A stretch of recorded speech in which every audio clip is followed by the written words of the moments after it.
हमनी के संस्कृति, हमनी के संस्कार सदा रहे हमनी के साथ। भारत के महान ग्रंथ और काव्य सब के संपूर्ण संकलन सब्सक्राइब करें तिलक।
जैसे सीता की आवाज सुनाई पड़े।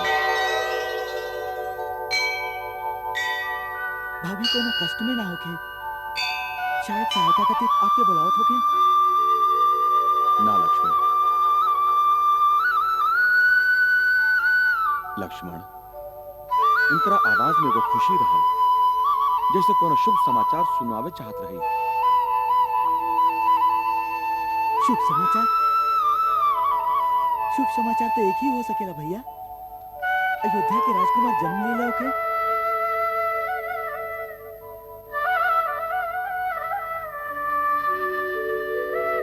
संभव बा तो भैया कल ब्राह्मण के दान देवे के चाहिए। अवश्य।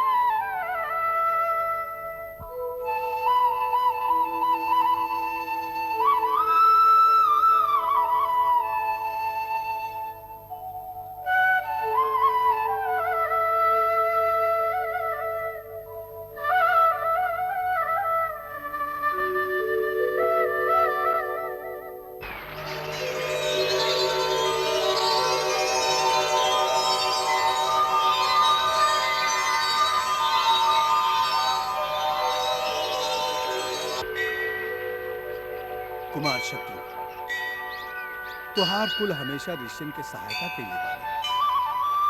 आज तू भी वही कर्तव्य के पालन करे जा रहा है। हम तो के विजयी होके के आशीर्वाद दी थे।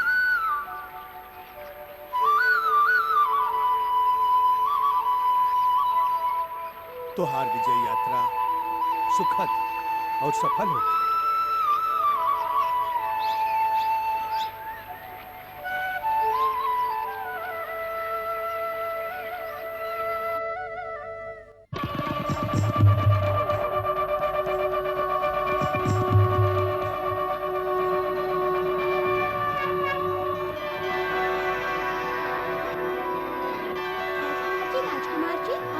संदेश कहे के बा। कहा? ये फूल आपके खातिर बंदे भी भेजले हैं।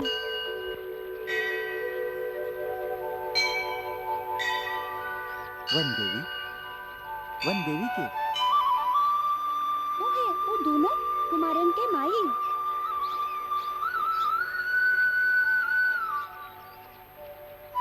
उनकर श्री चरण में हमार प्रणाम कहिया और कहिया कि हम ये फूल युद्ध में अपना संगे रखब। राजकुमार जी, ये एक एक गो फूल वो दोनों छोट छोट कुमार आपन चाचा के चरणन में प्रणाम करे खातिर भेजले बाड़न।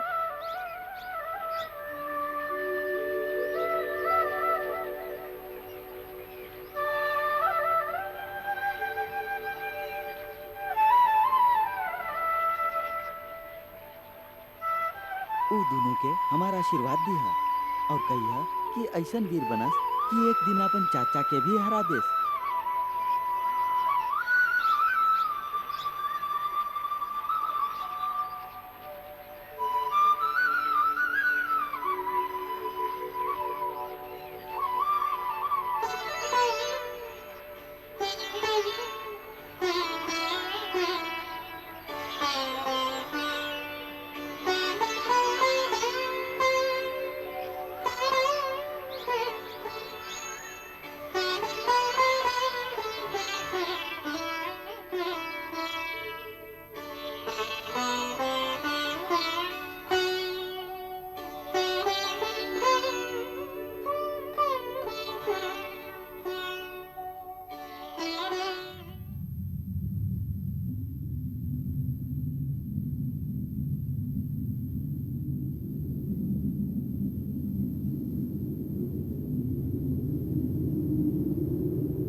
सेना नायक, अब यहाँ से सेना के बड़ा सावधानी से आगे बढ़े के चाहिए।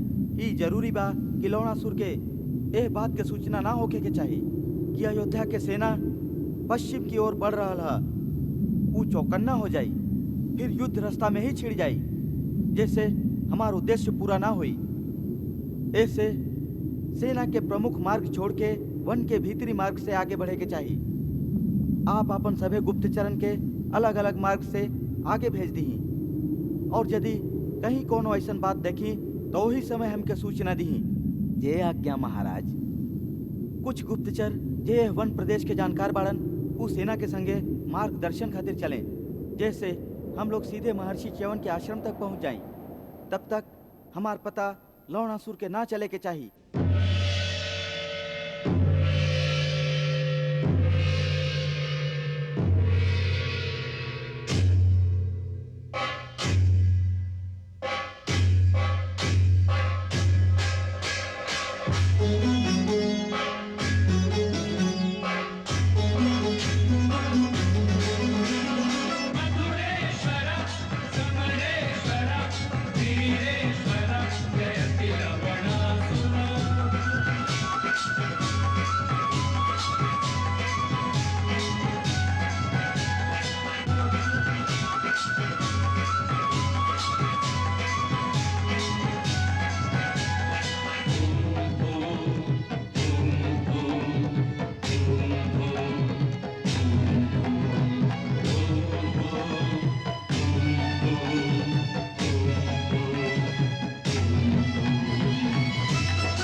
बंदी लोगों के उपस्थित कहीं जाए।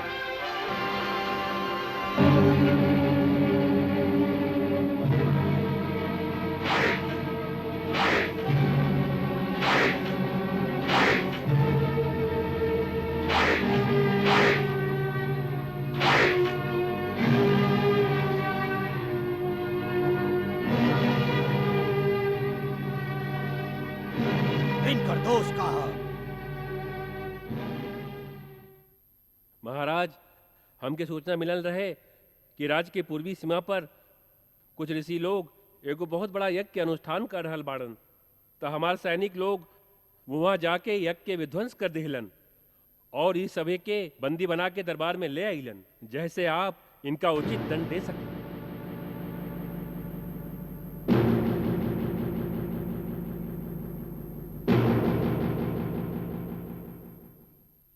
का तो के ज्ञान ना रहल।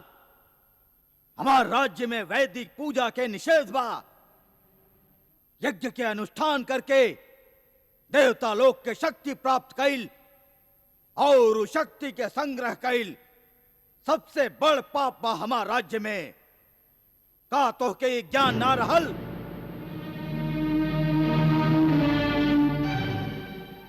फिर ही पाप करे के साहस कैसे कैला तू? कैसे? पाप हम लोग ना कैनी, पाप तू करत तड़ा राजन। हम लोग के धर्म के मार्ग में बाधा डाल के।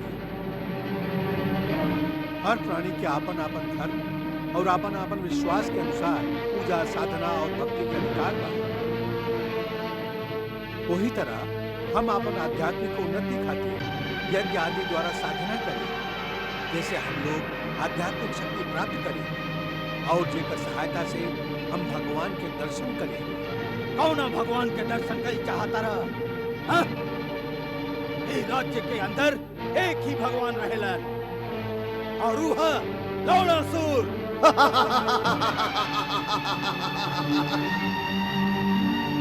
हमारे राज्य में दूसरा कौन भगवान के पूजा ना हो सकेला ना।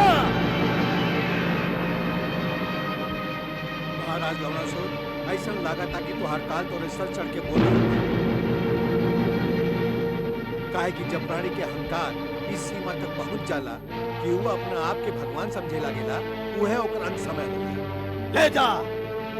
ले जा एकरा उल्टा लटका के जियते जी एकर खाल उतार दा। ले जा। ठहरा लौड़ासुर, तोहरे इस सैनिकन के हाथे मरल हमके स्वीकार नहीं किया। हमरा पास आपन प्रभु के श्री चरण में जाए खातिर योग रचित बड़ा सुंदर मार्ग भी बा। हम वही मार्ग से आपन प्रभु के श्री चरण में अपना आप समर्पित करत हई।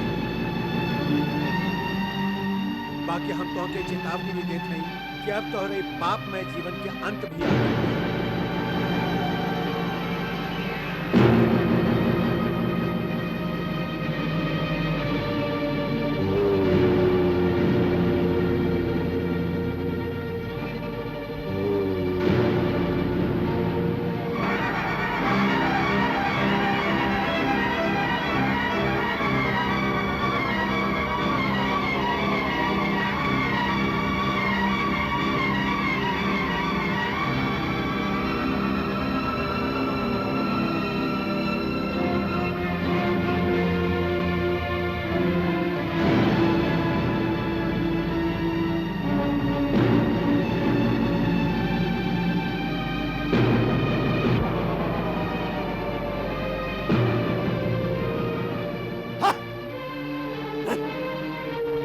ले जा लोग के और सबके कारागार में डाल दा।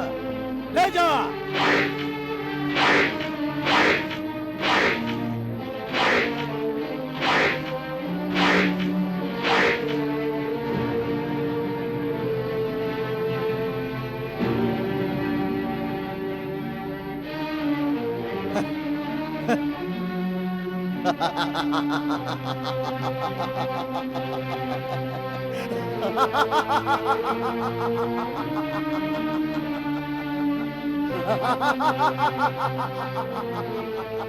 महाराज, यह चौन ऋषि के आश्रम है। सेना इहे वन में डेरा डाली। जय आज्ञा।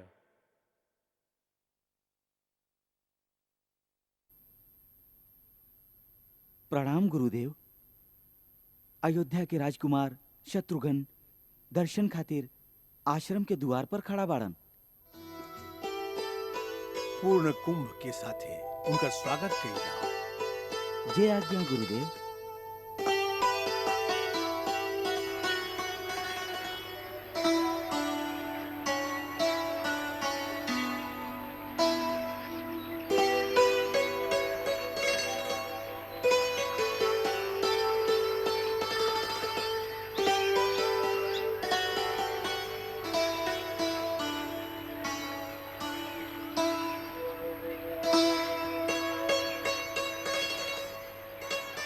पधारी महाराज।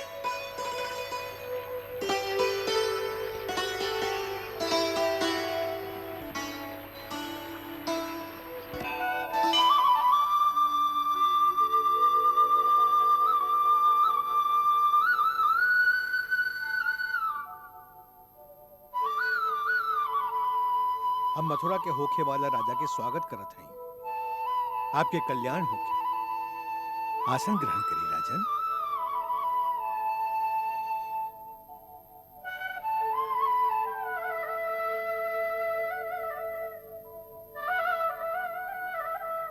अयोध्या में सब कुशल मंगल तबा ना?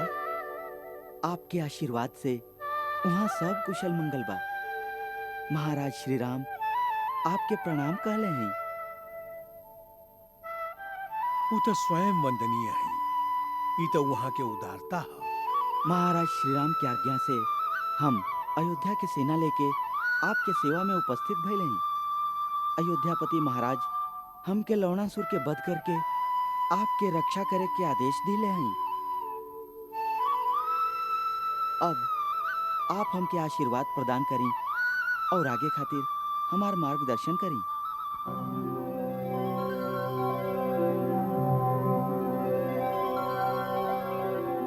राजकुमार शत्रु, रणनीति कहेली कि जौन शत्रु से युद्ध करे के हो ओकर बलाबल, ओकर सगरी शक्ति और निर्बलता के पहले अच्छा तरह से जान लेवे के चाहिए, तबे ओकरा पर आक्रमण करे के चाहिए।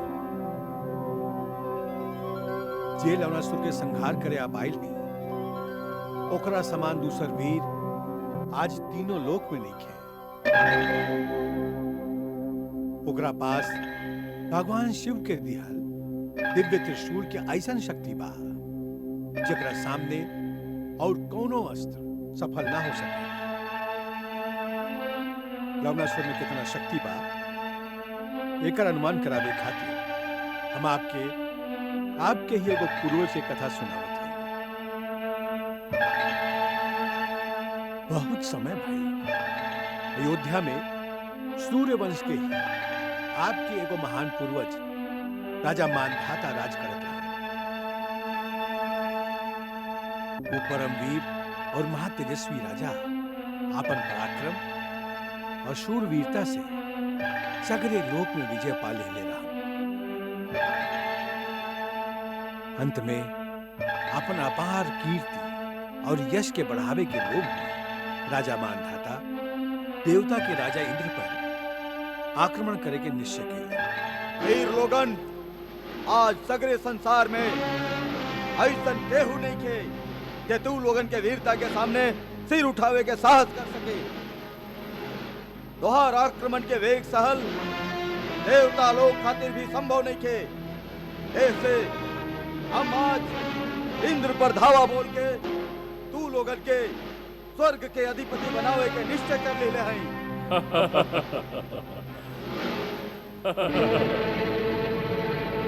मानधाता, मानव के इतना घमंड शोभा न देगा। इंद्र, ये अभिमान के बात नहीं थे, ये एगो वीर के अधिकार के बात बा। आज हमार वीरता के सामने संसार के सभी राजा नतमस्तक हो गए बाड़न। हमरा से युद्ध करे वाला केहू ना रहल। ऐसे अपन वीरता के प्रदर्शन करे खातिर हमके अधिकार बा कि अब धरती से आगे बढ़ के हम स्वर्ग पर अपन विजय पताका फहराई। ऐसे हम तो के युद्ध खातिर ललकारत हई। मानधाता, तो हर भ्रम बा कि तू ये धरती के सभी राजा पर विजय पा लेगा। ये भ्रम ना बताओ, ये बाए धरती पर ये हमरा अधीन नहीं थे। लंकाधिपति महाराज रावण।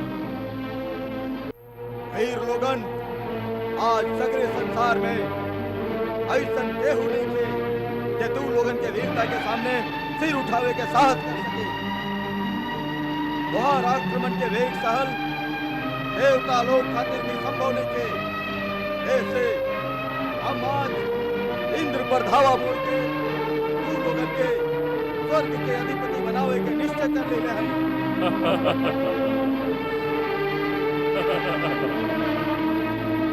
मानधाता, दानव के इतना घमंड शोभा न देला। इंद्र, ये अभिमान के बात नहीं थे, ये एगो वीर के अधिकार के बात बा। आज हमार वीरता के सामने संसार के सभी राजा नतमस्तक हो गई बाड़न। हमरा से युद्ध करे वाला केहू ना रहल। ऐसे अपन वीरता के प्रदर्शन करे खातिर हमके अधिकार बा कि अब धरती से आगे बढ़ के हम स्वर्ग पर अपन विजय पताका फहराई। ऐसे हम तो के युद्ध खातिर ललकारत हैं। मानधाता, तो हर धन कि तू ये धरती के सभी राजा पर विजय पा ले। ई भ्रम ना बतावा, ए बाए धरती पर ये हमरा अधीन नहीं थी। लंकाधिपति महाराज रावण रावण से हम युद्ध कर चुकल है। 7 दिन के भयंकर युद्ध के बाद भी हम ओकरा ऐसे ना मार सकली काहे कि ओकरा ब्रह्मा के वरदान रहे और स्वयं ब्रह्मा जी आके हमसे युद्ध बंद करे के आदेश देने रहे। ऐसे रावण के तू अपराजित मत समझा और के उपाय धरती पर जय लवणासुर के रावण के बहन कुंभीनसी और मधुदैत्य के बेटा राक्षस राज लवणासुर जे मथुरा में राज करे। लवणासुर सेनापति का लवणासुर अभी बाकी बा। ये अन्नदाता,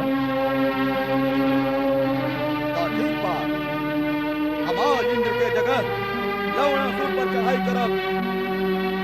बाकी देवराज इंद्र याद रखिया, लवणासुर के समाप्त कैला के बाद हम तो के ना छोड़ब। अपन तैयारी करके रखिया। तुम्हारे घमंड ही उनके ले डूबी मानधाता। सेना नायक, यही समय लवणासुर पर चढ़ाई करे खातिर कूच के डंका बजा दिहल जाए।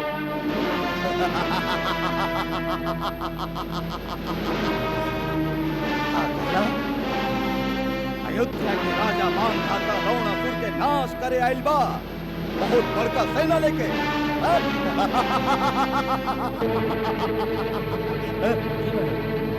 सूचना मिलते ही नगर के द्वार बंद कर दिया गया और सेनापति सेना के तैयार होने के आदेश देके हमके ई सूचना देवे खातिर आपकी सेवा में नीचे मांगा।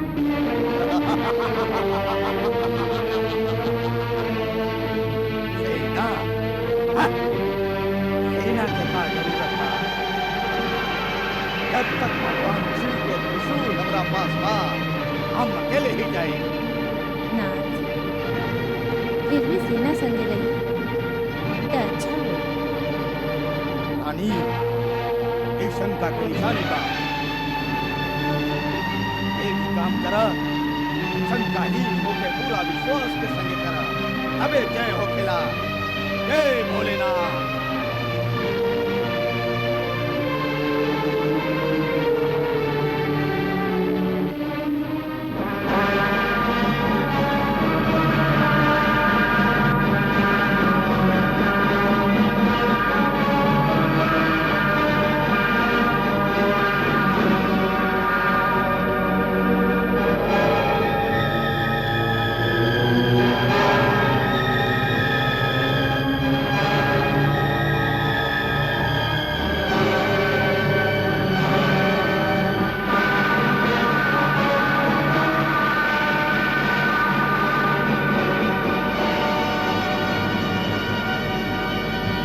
नगर का द्वार तोड़ना, हरा।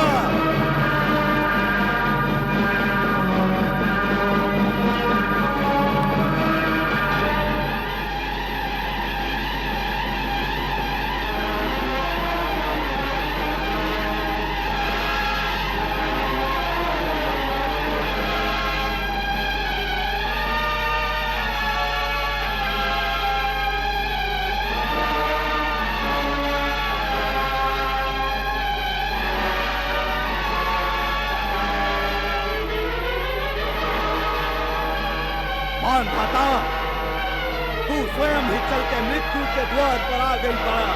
ना लवणासुर, मृत्यु तोहार द्वार पर आई बा। तू अकेले आई बा, ऐसे हम तो से अकेले ही युद्ध करब। हाँ। हाथी के सामने एगो चींटी होके या 10,000 ओकरा कोनो अंतर ना पड़ेला। हाँ। लेकिन जेकरा ना मरे के होके या मरे से डरात होके ओकरा हम 5 क्षण के समय देते हैं, वो एक गोरी हो जाए। लवणासुर, तू मायावी बड़ा, माया रचे खातिर समय चाहता रहा, लेकिन हम तो के समय ना दे।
बहुत समय तक ओकरा मारल असंभव बा।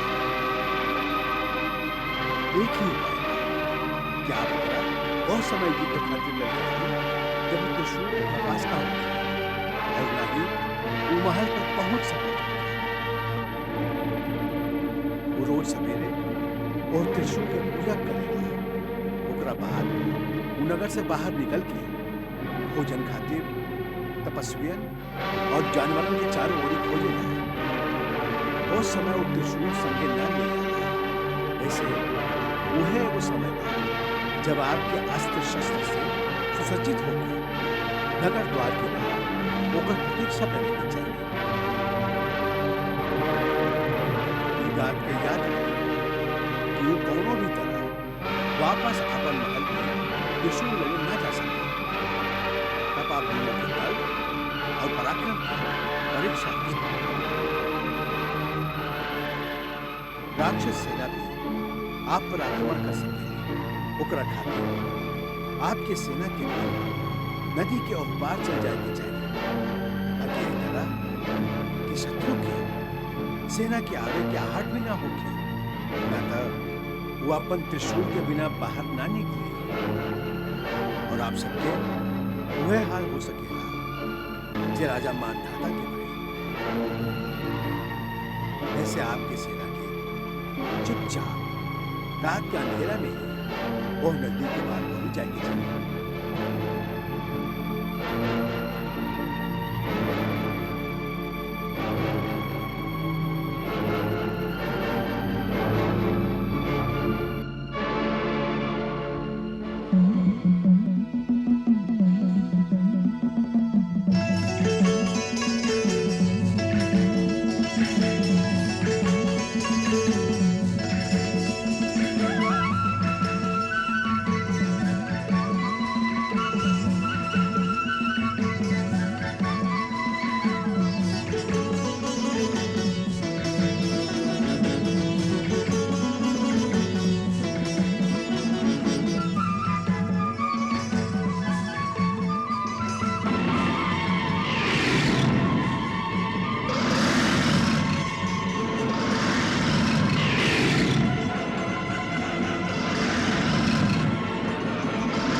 जय शंभु त्रिशूलम मम अनुलम नष्टम लम हरिकरा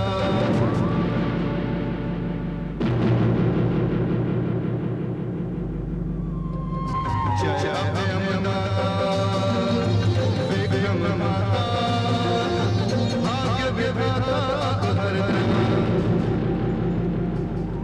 तुम जिस घर राज जहां विराज संकट निकट न पकड़ता लवणासुर रावे तब जग गावे सदा रहे तुम निर्भरता सदा रहे तुम निर्भरता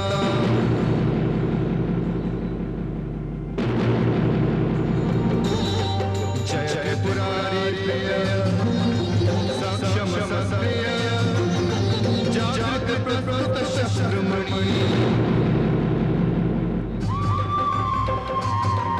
अगणित गुणमंडित कबहुन खंडित होए हरि शस्त्रखणि अविलंब अमोघ प्रहार तिहार अरिमृग मर्दन ताक्षणि लवणासुर सह पाय अनुग्रह उपकृत धन कृतारिणी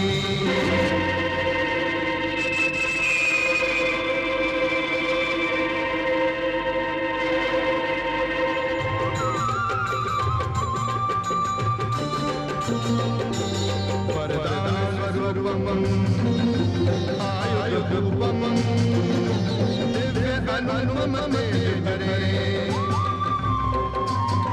तुम हे रणनायक जाहि सहायक सो निर्भय सिंधु तरे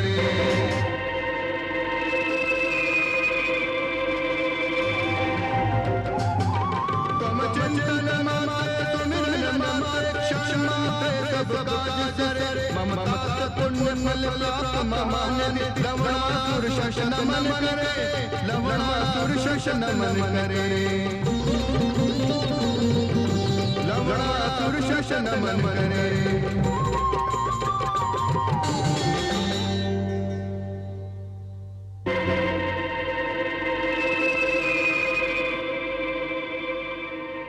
मंगल भवन अमंगल हारी प्रभु सुदशरथ अजिर बिहारी